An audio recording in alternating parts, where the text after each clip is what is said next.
오늘은 성령 강림절입니다.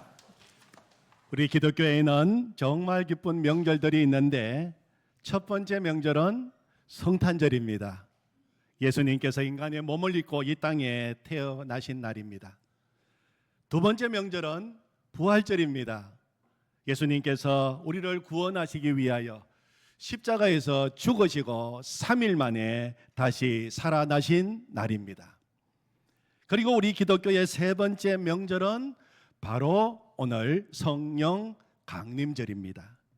예수님께서 내가 아버지께로 가면 또 다른 보혜사를 너희에게 보내주시겠다 약속하셨는데 그 약속대로 오순절날 성령께서 강림하신 것입니다. 우리가 앞에서 부른 찬송가 185장 가사처럼 이 기쁜 소식을 온 세상 전하세 내 주님 보내신 성령이 오셨네. 이 기쁜 소식을 온 세상 전하세 성령이 오셨네. 성령이 오신 것은 너무나도 기쁜 일이요 세상 모든 사람들이 들어야 할 기쁜 소식 굿 뉴스입니다. 왜 성령이 오신 것이 그렇게 기쁜 소식입니까? 첫 번째로 성령이 오심으로 하나님을 향하여 아버지라고 부를 수 있는 자녀의 권세를 얻게 된 것입니다. 갈라디아서 4장 6절 말씀에 보면 너희가 아들이므로 하나님이 그 아들의 영 성령을 우리 마음 가운데 보내사 아빠, 아버지라 부르게 하셨느니라 그렇게 말씀하셨습니다. 하나님을 향하여 아버지라고 부르는 것은 아무나 할 수 없는 일입니다. 성령이 우리 마음에 오심으로 우리는 하나님을 아빠, 아버지로 알게 되고 자녀된 기쁨 속에서 살게 된 것입니다. 하나님을 아버지라고 부르는 것은 자녀된 우리의 최고의 특권입니다. 어떤 남편이 아내의 간절한 기도 가운데 전도를 받고 드디어 교회에 나오시게 되었습니다. 모든 성도들이 환영하고 어떤 계기로 나오시게 되었느냐 물으니 가정의 평화를 위해서 나왔다고 그렇게 말씀하셨습니다. 하도 아내가 교회 가자 해서 가정의 평화를 위해서 한번 나와준 것이다 그렇게 말씀하셨어요. 아이고 그러셨냐고 너무 잘 나오셨다고 가정의 평화를 위해서 계속 나오시라고 그렇게 격려해 드렸습니다. 근데 이 남편이 아내와 나란히 앉아서 예배를 드리는데 처음이라 말씀이 귀에 잘 들어오지 않고 옆에서 기도하는데 아내가 하나님 아버지 하고 자꾸 기도하니까 남편이 촌수를 따져보았습니다. 아내가 아버지 하니까 아내의 아버지는 나에게 장인 어른이 되는 것입니다. 그래서 남편이 하나님을 향하여 하나님 장인 어른 했다는 이야기가 있지 않습니까? 혹시 우리 성도님들 가운데 아직도 하나님을 장인 어른으로 모시고 신앙생활 하시는 분은 없으십니까? 우리 하나님은 촌수를 뛰어넘으시는 하나님이십니다. 하나님은 언제나 친아버지십니다. 하나님은 모든 사람에게 아빠 아버지가 되시는 것입니다. 성령이 오심으로 하나님을 아버지라고 부를 수 있게 되었어요. 그래서 너무 기쁜 것입니다. 두 번째로 성령이 오신 것이 왜 그렇게 기쁜 일입니까? 성령이 오심으로 예수님을 나의 주님이라고 부를 수 있게 된 것입니다. 성령이 오심으로 예수님께서 십자가에서 이루어 놓으신 그 구원의 사건이 오늘 나의 사건이 될 수 있게 된 것입니다. 인간의 지혜로는 예수님께서 십자가에서 이루어 놓으신 구원의 사건을 이해할 수도 없고 믿을 수도 없어요. 성령이 임하지 않으시면 절대로 예수님을 주님이라고 고백할 수 없습니다. 고린도전서 12장 3절에 보면 성령으로 아니하고는 누구든지 예수를 주시라 할 수 없느니라, 그렇게 말씀하셨어요. 우리에게는 예수님을 주님이라고 부르는 일은 너무도 자연스러운 일입니다. 너무 기쁜 일입니다. 예수님은 나의 주님이십니다. 이 자리에 계신 성도님은 누구나 고백하는 고백입니다. 그러나 예수님을 주님으로 고백하는 일은 아무에게나 되는 일이 아닙니다. 우리 인간의 의지나 결단에 의해서 되는 것이 아니라 우리 안에 계신 성령의 역사입니다. 불신자들은 예수님을 절대로 주님이라고 부르지 못해요. 불신자들에게 예수님이 누구십니까? 하고 물으면 4대 성인 중에 한 사람이라고 대답할 수 있지만 나의 주님이십니다, 절대로 고백할 수 없어요. 흉내는 낼 수 있겠지만 마음의 중심으로부터는 그 고백이 나오지 않습니다. 왜냐하면 불신자들 안에는 예수님을 나의 주님이라고 믿고 고백하게 하시는 성령님이 계시지 않기 때문입니다. 예수님의 사람 제자훈련 교재에 보면 교회에 등록하시고 우리 교회처럼 당신은 행복하십니까? 10주 동안 새가족 공부를 마치신 한 새가족의 간증이 나옵니다. 제가 좀 읽어드리겠습니다. 10주 양육 중 9주까지도 예수님이 저희의 죄를 지시고 십자가에 죽으셨다는 것도, 제가 완전히 용서받았다는 것도, 지금 죽어도 천국에 갈 수 있다는 것도 확실히 믿어지지 않았습니다. 양육해 주신 집사님이 양육 첫날에 영접 기도 하시겠어요? 하시는데 하나님을 떠나 방황했다느니, 죄인이라느니, 이제 당신은 주님의 자녀가 되었다느니 하는 말투가 가슴에 와닿기는커녕 반감만 생길 뿐이었습니다. 뿐만 아니라 사람들이 그런 말을 진정으로 믿는 걸까 하는 의심도 들었습니다. 그런데 마지막 양육을 받던 날, 하나님, 저는 당신을 떠나 방황했습니다 라는 말을 채 이어가지도 못하고 저는 목이 메어 너무도 많이 울었습니다. 그 순간부터 모든 복음이 정말로 다 믿어지게 되었다는 것입니다. 성령께서 행하신 역사인 것입니다. 성령님이 오셔서 하시는 일 가운데 가장 중요한 일은 예수님을 믿게 하는 일입니다. 그러므로 성령 강림절은 성탄절과 부활절을 완성하는 절기다, 그렇게 말할 수 있는 것입니다. 오늘 성령 강림절은 그래서 정말 너무 기쁘고 너무 행복한 날인 것입니다. 그런데 우리는 오늘 읽은 로마서 9장 말씀에는 성령이 오심으로 내게 근심이 생겼다, 내게 고통이 생겼다, 그렇게 고백이 나오고 있어요. 성령이 오심으로 내게 근심이 생겼고 고통이 생겼다. 1절 2절을 보십시오. 내가 그리스도 안에서 참말을 하고 거짓말을 아니하노라.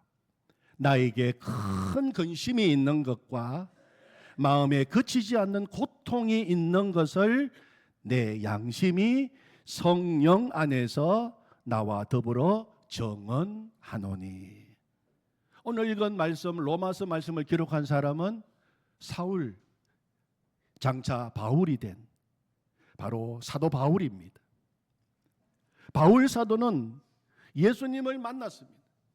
예수님을 만난 이후에 바꿀 수 없는, 그 무엇과도 바꿀 수 없는 기쁨이 있었고 감격이 있었어요. 그래서 로마서 8장 마지막 부분에서 그는 이렇게 고백했습니다. 35절에 보면 누가 우리를 그리스도의 사랑에서 끊으리요, 환난이나 공고나 박해나 기근이나 적신이나 위험이나 가리랴. 마지막 39절에서는 높음이나 깊음이나 다른 어떤 피조물이라도 우리를 우리 주 그리스도 예수 안에 있는 하나님의 사랑에서 끊을 수 없으리라, 그렇게 고백했어요.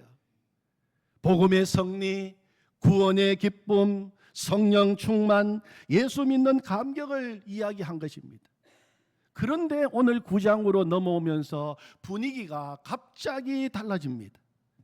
자신에게는 말로 다 할 수 없는 근심, 고통이 있다는 것입니다. 본문에 보면 큰 근심, 그치지 않는 고통이 내 마음에 계속 있다고 고백합니다. 여러분, 바울 사도가 어떤 사람입니까? 예수님 만난 사람입니다. 성령 받은 사람입니다. 성령 충만한 사람입니다. 성령이 주시는 기쁨이 충만한 사람입니다. 그런데 그에게 큰 근심, 그치지 않는 고통이 있다고 지금 고백하고 있는 것입니다. 도대체 이 근심은 어떤 근심일까요? 도대체 이 고통은 어디서부터 오는 고통인 것입니까? 그것은 자기의 형제요 고륙의 친척인 이스라엘 백성들이 복음을 거부하고 예수님을 거부하는 데서부터 오는 근심이었어요. 큰 고통이었어요.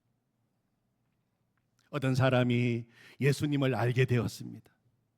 예수님을 믿고 영접하게 되었고 구원받게 되었습니다. 너무 기뻤습니다. 그는 날마다 이 감격이 넘쳤습니다. 이 기쁨을 그는 혼자만 누릴 수가 없었습니다. 그래서 그는 전도하기 시작했습니다. 내가 만난 예수님을 전하기 시작했습니다. 그가 전도한 사람들 다 복음을 받아들이고 예수님을 믿게 되었습니다.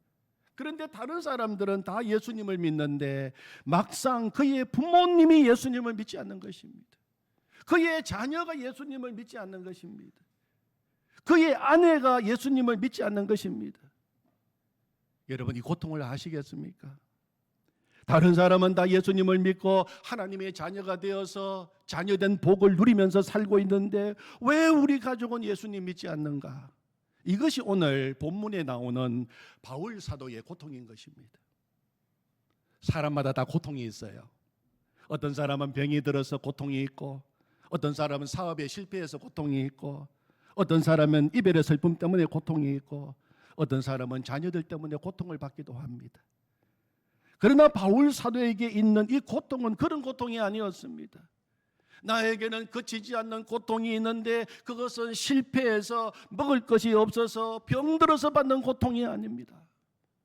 그 고통은 나의 형제, 나의 친척이 예수님을 믿지 않는 데서 오는 고통입니다. 여러분, 이 고통은 사람이 본능적으로 느끼는 고통이 아닙니다. 성령께서 주신 고통입니다. 그래서 바울 사도는 마음에 거치지 않는 고통이 있는 것을 내 양심이 성령 안에서 나와 더불어 정언한다 하면서 성령이 주시는 고통인 것을 밝히고 있는 것입니다. 여러분, 구원의 기쁨과 감격을 주시는 분이 누구십니까? 성령님이십니다. 그렇다면 예수님 믿기를 거부하고 구원받기를 거부하는 형제들 때문에 가슴 아파하는 이 고통은 누가 주신 고통입니까? 역시 성령이 주시는 고통인 것입니다. 성령께서 주시는 구원의 확신과 기쁨이 있는 사람에게는 동시에 성령이 주시는 근심과 고통이 있다는 것입니다. 이 고통은 은혜를 알면 알수록 더 깊어지는 고통입니다. 예수님을 모시고 사는 기쁨이 크면 클수록 더 가슴 저며오는 고통입니다. 성령으로 충만하면 충만할수록 느끼게 되는 그치지 않는 고통인 것입니다. 이 고통이 우리 모두에게 있기를 축원합니다. 이 고통이 있어야 됩니다. 그 사람이 성령 받은 사람입니다. 이 고통이 너무 커서 바울 사도는 차라리 내가 저주를 받더라도 내 사랑하는 가족이 예수님 믿고 구원받을 수만 있다면, 내가 예수님에게서 끊어지는 한이 있어도 내 부모 형제가 예수님 믿고 구원받을 수 있다면 얼마나 좋을까. 바울 사도는 지금 그것을 말하고 있는 것입니다. 바울 사도는 처음에는 예수님 믿지 않았던 사람입니다. 예수님 너무너무 싫어했던 사람입니다. 예수님을 사기꾼이라고 생각했던 사람입니다. 그래서 그는 예수님 믿는 사람들 미워했고 예수 믿는 자들 잡아 가두고 죽이는 일에 앞장서게 되었습니다. 그런데 바울이 예수님을 믿는 사람을 잡으러 다메섹으로 가는 도중에 예수님 만나게 되었어요. 예수님이 그의 인생 가운데 찾아오신 것입니다. 사울아 사울아 네가 어찌하여 나를 핍박하느냐. 주여 니시오니까 나는 네가 핍박하는 예수다. 그 순간 그는 강력한 빛을 보았고 시력은 멀고 말았습니다. 다른 사람의 손에 이끌려 다메섹에 들어가게 되고 하나님이 준비하신 사람 아나니아를 통하여 안수를 받고 눈을 뜨게 되었어요. 육신의 눈만 뜬 것이 아니라 믿음의 눈이 열리게 된 것입니다. 예수님에 대한 눈이 뜨이게 된 것입니다. 구원에 대한 눈이 열리고 복음에 대한 눈이 열리자 그는 예수님이 그리스도시요 구주시요 구원자인 것을 알게 된 것입니다. 자기가 핍박했던 바로 그 예수님이 인간의 모든 죄를 용서하기 위하여 하나님이 보내주신 메시아인 것을 알게 되었어요. 그때부터 바울 사도의 인생은 180도 바뀌게 되었어요. 예수님을 만나고 난 후 인간의 구원은 인간의 노력이나 열심이나 선행이나 의로움이나 율법을 지킴으로 얻을 수 없다는 진리를 알게 된 것입니다. 의인은 없나니 한 사람도 없다. 모든 사람이 죄를 범하였음에 하나님의 영광에 이르지 못한다. 유대인이나 이방인이나 다 죄인이다. 스스로의 힘으로 구원받을 수 있는 인간은 한 사람도 없다. 모든 인간은 다 멸망의 자식이며 구원받아야 할 불쌍한 존재다. 그래서 하나님께서 인간을 구원하시기 위하여 독생자 예수님을 이 세상에 보내셨다. 복음을 알게 된 것입니다. 성령께서 그의 삶 가운데 오셔서 알게 해주신 것입니다. 로마서 5장 8절 말씀에 보면 우리가 아직 죄인 되었을 때에 그리스도께서 우리를 위하여 죽으심으로 하나님께서 우리에 대한 자기의 사랑을 확정하셨느니라. 로마서 8장 1절 2절 말씀에 그러므로 이제 그리스도 예수 안에 있는 자에게는 결코 정죄함이 없나니 이는 그리스도 예수 안에 있는 생명의 성령의 법이 죄와 사망의 법에서 너를 해방하였음이라.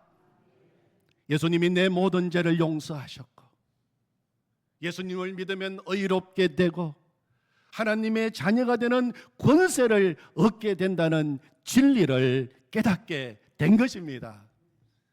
예수님을 믿으면 귀신이 떠나가고 어둠의 세력이 물러가고 절망은 떠나가고 새로운 삶이 열리게 된 것을 그는 경험하게 된 것입니다. 그 고백이 로마서 1장부터 8장 그의 간증의 고백입니다. 하지만 바울 사도는 예수님이 그의 구원이요 소망이요 생명이요 기쁨이요 행복이요 축복인 사실을 깨닫는 순간부터 그의 마음 깊은 곳에서 슬픔과 고통도 같이 솟아나는 것을 그는 느끼게 된 것입니다. 나는 이렇게 구원을 받았는데 내 가족은 어떻게 하면 좋단 말인가? 저 안 믿는 내 가족, 내 동족 제대로 가면 지옥 갈 터인데 어떻게 하면 좋단 말인가? 여러분, 이 고통은 성령이 주신 고통이었어요. 하나님이 주신 마음이었습니다. 바울 사도가 이런 고통을 가졌다고 하는 것은 여러분 정말 놀라운 일이에요. 바울은 예수님을 만나고 난 후 일생 동안 자기 동족으로부터 쉬지 않고 박해를 받았어요. 바울을 따라다니면서 괴롭히고 박해를 가한 사람은 이방인들이 아니었습니다. 그의 동족이었어요. 유대인들이었어요. 돌로 친 사람도 동족이고 태장으로 때린 사람도 동족이고 재판에 붙인 사람도 동족이고 감옥에 가둔 사람도 동족이고 사사건건 시비 걸고 미워하며 죽이려고 달라든 사람도 동족이요, 동족. 인간적으로 생각한다면 이를 갈면서 미워할 수밖에 없는 원수들이었습니다. 그러나 그럼에도 불구하고 바울은 그들을 미워할 수가 없었습니다. 그들의 영혼이 더 불쌍하게 다가왔습니다. 그들로부터 고통을 당하면 당할수록 자기 동족을 긍휼히 여기는 그의 고통은 더 간절해졌습니다. 이것은 바울 안에 계시는 예수님의 마음이셨습니다. 성령이 임하게 되면 가지게 되는 마음인 것입니다.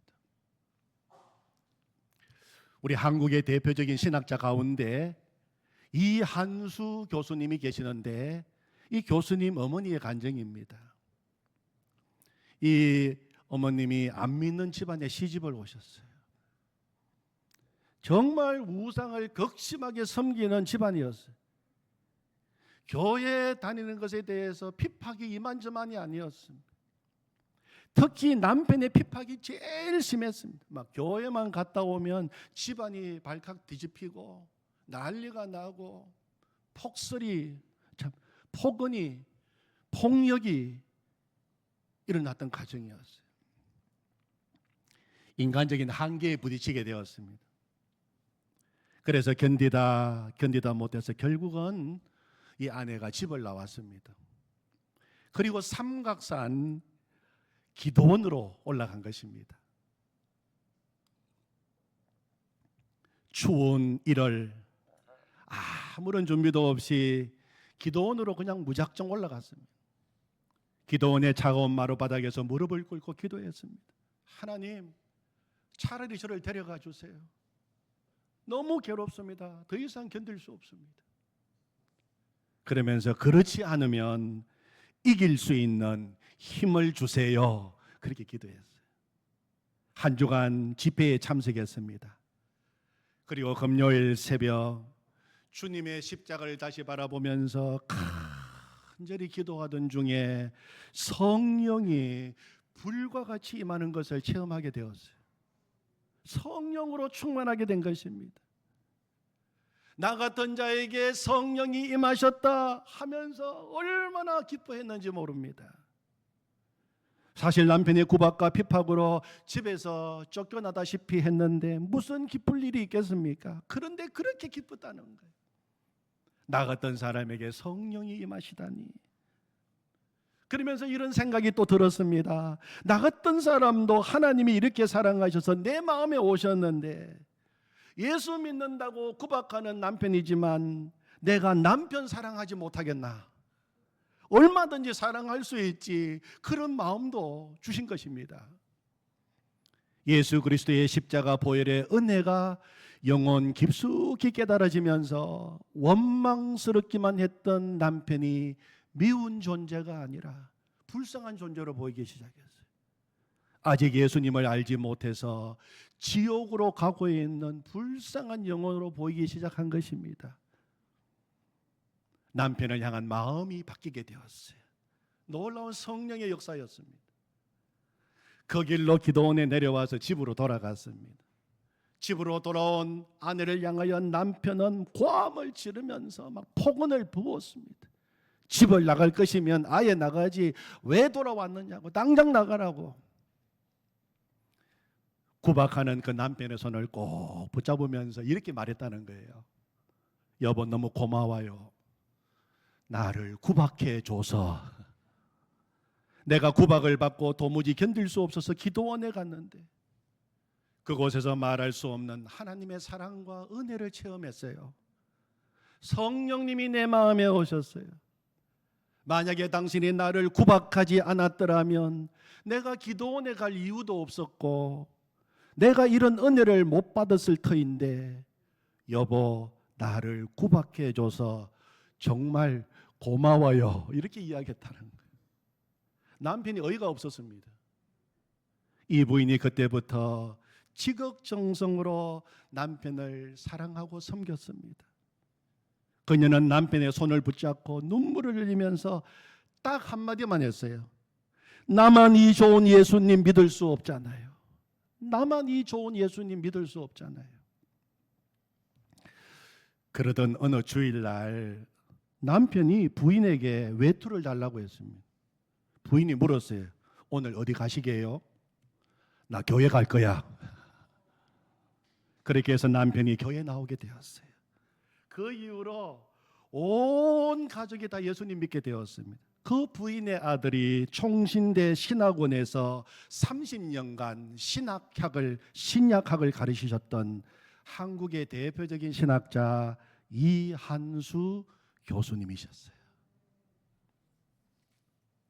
바울 사도는 하나님 앞에 엎드릴 때마다 자기 형제 고륙의 친척을 구원해 달라고 눈물로 매달렸어요. 그 기도의 내용이 3절입니다. 우리 3절 다시 한번 읽어볼까요? 바울의 기도입니다. 나의 형제 고 교륙의 친척을 위하여 내 자신이 저주를 받아 그리스도에게서 끊어질지라도 원하는 바로라. 나의 형제 고 골육의 친척을 위하여 내 자신이 저주를 받아 그리스도에게서 끊어질지라도 원하는 바로라. 내 자신이 저주를 받아. 여러분, 이 저주받는다는 말은 굉장히 무서운 말이에요. 구약에 보면 여호수아가 가나안 땅에 들어가서 첫 성 여리고성을 정복할 때 하나님이 명령하셨어요. 저 여리고성 안에 있는 것 모든 것, 생명이 있는 것은 물론이고 성 안에 있는 물건 하나 남기지 말고 완전히 불태워서 없애라. 그때 쓴 말이 바로 오늘 내 자신이 저주를 받아 동일한 말입니다. 바울은 하나님 앞에서 자신이 불타 죽는 한이 있어도 사랑하는 동족, 사랑하는 가족을 구원할 수만 있다면 기꺼이 저주받겠다는 것이. 그 다음에 나오는 그리스도에게서 끊어질지라도 하는 말은 쉽게 표현하면 내가 지옥에 갈지라도 하는 뜻입니다. 그들이 가야 할 지옥에 내가 대신 간다 할지라도 사랑하는 내 형제, 내 가족 구원받을 수 있다면 차라리 내가 지옥 가겠다는 거죠. 여러분, 지옥을 생각해 보셨습니까? 구세군의 창시자 윌리엄 부스는 그 시대의 영국 크리스찬들이 왜 전도하지 않을까 너무 답답했습니다. 복음을 알고 있고 신앙을 가지고 있다고 하면서도 이웃들의 영혼에 대하여 무관심한 그 시대의 크리스찬들을 바라보면서 그는 하는 날 하나님께 이렇게 기도를 했다고 합니다. 하나님, 영국의 성도들에게 그들의 눈을 열어서 지옥을 볼 수 있게 도와주시옵소서. 지옥을 보게 해 주십시오. 우리가 단 한 번이라도 진짜 눈이 열려서 사랑하는 사람들이 지옥에 가 있는 것을 볼 수 있다면 우리는 우리의 사랑하는 이웃들을 붙들고 목 놓아 울면서 예수 그리스도 복음을 전하게 될 것입니다. 제가 존경하는 한 장로님이 계십니다. 장로님은 대구를 대표하는 한 기업을 세우신 분이고 약국 자동화 시스템 분야에서 세계 1위의 최고의 기업을 만드신 장로님이십니다. 300명의 직원이 있는데 직원의 30%가 석사, 박사, 연구직으로 구성되어 있을 정도로 세계가 주목하고 있는 기업입니다. 매주 한 주간을 시작하는 월요일 아침이 되면 어김없이 300명의 직원들이 다 강단에 모여서 예배부터 드리고 일을 시작합니다. 워낙 대표 장로님의 믿음이 확고하시니까 믿지 않는 사원들도 다 와서 함께 예배를 드리게 되는 것입니다. 제가 한동안은 한 달에 한 번 그 예배 시간에 가서 말씀을 전한 적이 있었습니다. 말씀을 다 전하고 나면 예배를 마치면 장로님 방에 와서 장로님과 같이 앉아서 차를 마시면서 여러 가지 대화를 나누는 시간을 꼭 가졌습니다. 대화를 나눌 때면 늘 하나님의 은혜를 간증하시는 장로님이셔서 하나님의 은혜입니다. 그런데 한 번은 대화를 나누시는 가운데 눈물을 걸썩 걸성하시면서 눈물이 걸성걸성 눈에서 맺히시면서 목사님, 요즘 제가 많이 타락했습니다. 그렇게 저에게 말씀하시는 것이었어요. 제가 요즘은 많이 타락했습니다. 장로님이 눈물을 걸성거리시면서 저에게 목사님, 제가 요즘 많이 타락했습니다 하는 말을 듣고 너무 놀랐어요. 이해가 되지 않았습니다. 이렇게 신실하게 기독교 기업을 세워가시고 일터에서 복음을 전하시고 늘 입만 열면 하나님의 은혜를 간증하시는 장로님께서 나는 요즘 타락했다고 하시니 무슨 일인가 생각했어요.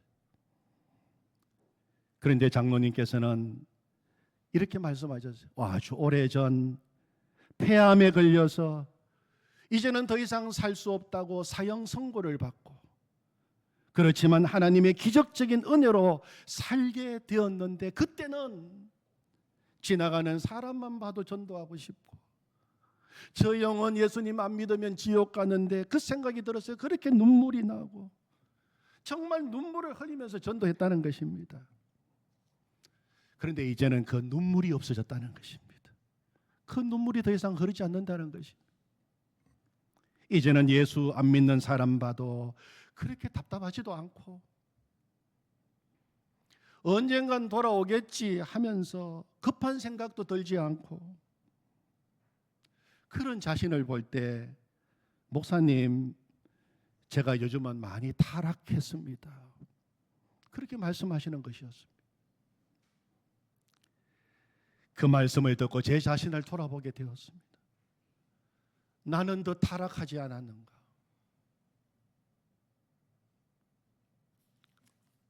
사랑하는 성도 여러분, 성령이 주시는 고통을 회복하시기를 원합니다. 성령이 주시는 고통을 회복해야 돼요. 하나님, 성령이 주시는 고통을 다시 느끼게 해 주십시오.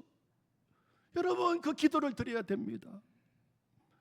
성령이 주시는 고통이 더 이상 느껴지지 않고 영적으로 무감각해졌다면 지금 영적으로 심각한 병에 걸린 것입니다. 성령이 주시는 고통은 우리를 영적으로 깨우는 고통입니다. 우리를 살리는 고통입니다. 서울 사랑의 교회 옥하는 목사님이 살아계실 때 한 주간 사랑의 교회에서 열리고 있는 영적 대각성 전도 집회에 참석한 적이 있었습니다. 영적 대각성 전도 집회에 참석하고 또 시간마다 또 저녁에는 전도 세미나를 열었던 그런 시간이었습니다. 그때 옥하는 목사님께서 이렇게 한 주간 전도 집회 이름을 영적 대각성 전도 집회라고 이름을 붙인 이유를 저희들에게 설명해 주셨습니다. 전도는 물론 죽어가는 영혼들을 살리는 일이지만 그 이전에, 그보다 먼저 이미 예수님을 믿고 있는 성도들, 잠자는 그 성도들의 영혼을 깨우는 일입니다. 영적으로 대각성시키는 일입니다. 그래서 그냥 전도 집회라고 하지 않고 그 앞에 영적 대각성이라고 하는 이름을 붙이게 되었다고 말씀해 주셨어요. 영적 대각성. 사랑하는 성도 여러분, 성령 강림절은 잠자던 내 영혼이 잠에서 깨어나는 절기입니다. 영적으로 대각성하는 절기입니다. 여러분, 깨어나십시오. 너무 오랫동안 잠자고 있습니다. 우리의 영혼이 무디어졌습니다. 성령이 주시는 고통을 느끼십시오. 성령이 주시는 고통을 느껴야 됩니다. 그래서 우리 가족을 주님께로 인도하고 대구 땅을 주님께로 인도하고 이 민족 열방을 품고 기도하는 영적 해산의 고통의 시간이 되시기를 축원합니다. 아멘. 하나님 아버지, 오늘 성령 강림절을 맞이하여 너무 기쁩니다. 성령이 오셨습니다. 내 마음에 성령이 오셨습니다. 성령이 오셨습니다. 너무 기쁩니다. 너무 감사합니다. 너무 행복합니다. 그러나 성령이 오시는 이날 다시 우리에게 고통이 있습니다. 우리에게 큰 근심이 다시 생겼습니다. 사랑하는 내 가족, 사랑하는 내 동료, 사랑하는 일가 친척, 사랑하는 이 땅을 주님 앞으로 인도하지 못하고 있는 그 고통이 우리에게 있습니다. 주님, 그 고통을 주십시오. 너무 무디어져 버렸습니다. 더 이상 고통을 느끼지 못하고 있습니다. 우리에게 성령의 고통을 주시옵소서. 성령의 고통을 느끼게 하여 주시옵소서. 잠자고 있는 내 영혼이 깨어나게 하여 주시옵소서. 그래서 오늘도 우리에게 다시 성령 강림절을 주셔서 감사합니다. 주님의 이름을 찬양합니다. 예수님의 이름으로 기도하옵나이다. 아멘.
주의